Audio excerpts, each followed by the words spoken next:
The other definition is little turtle, which also makes sense because you get some nice calm slow parts, like this part right here, and every now and then you get a fun little snap. These fun little snaps through the rapids, they're the most fun, but they're also the most dangerous part of the river.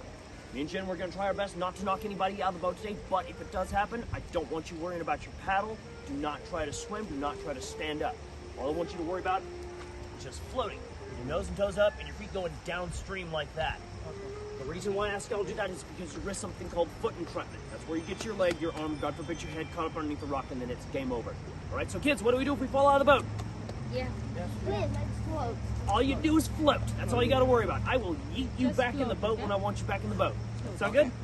Now, second most dangerous part of this river is going to be the paddles. I've seen far more injuries caused by the paddles than anything else on this river. The reason being is because you'll be holding on to your paddle. Sometimes that paddle, well, actually, inevitably, that paddle's going to hit a rock at some point, right?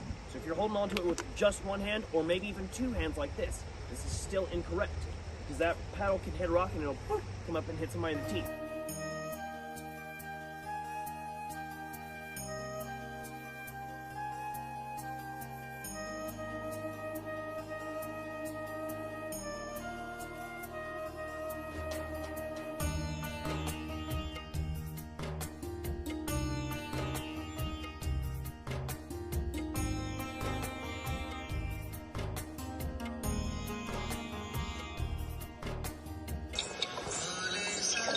Come on, Vinny.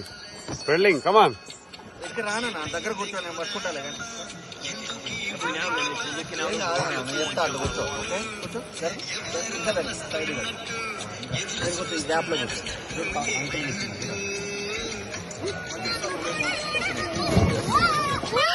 Okay.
All right, we're live. Go. How's the Josh? Yeah, man.